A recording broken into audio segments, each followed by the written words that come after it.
Yung mga chong, isang mabilis lang para sa PBA updates. Semis Game 6, Ginebra kontra SMB. Finals, Bora na. Mainit-init sa tres si Stephen Holt. Maging ang mga kakampi naka-attack mode. Pero si Super Marcio tila nasa boss stage na. Si Ben Tumbling ata ang idol niya. After matsyada ni Holt, halos puro blanco nang tinira ng Ginebra. Habang si Junmar Fardo sa Oblo bumabakulaw na. Kapag nakapwesto sa ilalim, yari na. Beerman na nakauna, 27-20. Sa ikalawang kanto, biglang Sweet 16 na ang lamang ng SMB. Gawayan ng Adamson Boys Connection. Pumapalag-palag pa naman dito ang barangay. Si Scotty Thompson nakaka-atake. Eto nga't end one pa ang kanyang dinali. Maganda rin ang mid-range ng Ginebra. Kaso foul trouble na si Japet Aguilar. Pero naibaba nila sa 8 ang tinambak ng Beerman na nakakambyo din agad. Nakaka-score sa loob at sa labas. Si Marcio Lassiter sa kanyang paborito nakabutas. Kaso naigapang pa rin ng Jeans ang score after ng first half. Siyam na lang, 54-45 na naibaba pa sa 4 sa bungad ng ikatlong kanto. Pero biglang humataw uli ang offense ng SMB. Akyat sa 12. Sa barangay tila masama gising ni Jamie Malonzo. Sabay si Junmar Fardo nangangalabaw pa rin sa Oblo. Rebounds tutok ang ginagawa ng malaking tao. Pero ang barangay biglang nag-engay dahil ang tambak na ibaba na naman. Si Scotty Thompson umisa sa malayuan. 3 na lang, 70-67. Sa huling kanto nakalamang na ang Ginebra. Sa fast break ni RJ Abarientos, abante na sila ng isa. Pero may nagsisipag sa SMB. Si Rodney Brondial nangangaon sa rebounds. Kahit saan mapwesto na mamagnet ang bola. Pero may magic bunot ang barangay. Si Teniente L.A. Tenorio, veteranong pagmamando sabay umaasintado. Huling 3 minuto barangay nang nagmamando. Pero last 1 minute nabawi ng Beerman ang isang lamang mula sa atake ni CJ Perez. Last 13 seconds chance ng Jeans na makatabla at manalo. Ang kaso si RJ Abarientos sablay ang pasa. Huling 11 segundo free throw si Abay. Isa lang ang naipasok, lamang ng 2. Ginebra na ang titira. Si L.A. Tenorio ang bumitaw, pasok, lamang na ng isa. Napaluha pa ang kanyang asawa. At yun na nga, panalo ang barangay Ginebra. May game 7 pa. Best player of the game si L.A. Tenorio na dumali ng 11 points. Isa lang ang lamang ng Jeans. May 3 segundo pa para sa serbesa. Pero ewan ba kung bakit si CJ Perez sa 4 kailangang tumira.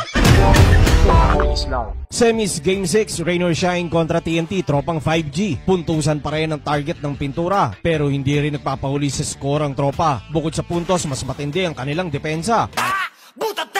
Pero syempre, hindi kumpleto ang tapatang Raw sa TNT kung walang pisikalan. Si BGR at Clarito wrestling ang labanan. Hadouken! Isa lang ang abante ng TNT, 28-27. Sa ikalawang kanto, si Poy Eram dumidepensa ng maganda. Ramdam niya tong kanyang soplak kaya sumimple ng isa. Hindi daw pwede sa bahay niya. Pero si Adrian Nocum hindi nababahala. Yari na yan kapag nakawala. Mala Skywalker, masasabi mo na lang na pambihira. Kanya-kanya pa rin ang kapit para sa bola. Pero si Kaylan Johnson ang matulis tumira. 16 na ang ginagawa. After ng first half, lamang ng 3 Ross. 50-47. Sa ikatlong kanto, may sariling pailaw din si Jordan Heading. Lupit ng pagkakaangat sa bayoyo. Pero binawian niya ni Adrian Nocum. Hindi aerial pero may paikot.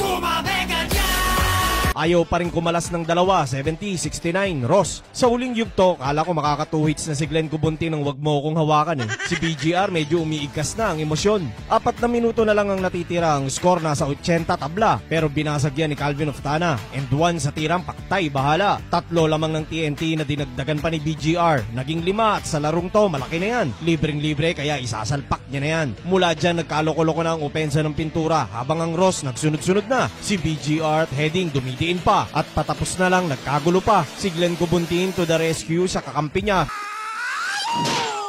Dahil si Jonard Clarito medyo lumambing ng tuhod sa kodli ni Jordan Heading. Konting tulakan at kwentuhan lang naman. Pero after nyan, bati-bati na rin. At yun na nga, panalo ang TNT. Finals na. Best player of the game si Jordan Heading na kumaliwat kanan ng 29 points. Natapos na ang pisikalan. Si Andre Karakot, tinesting kung matigas ba talaga si BGR. Hanggang dito na lang mga chong. Maraming salamat. Hanggang sa muli. I love rock and roll.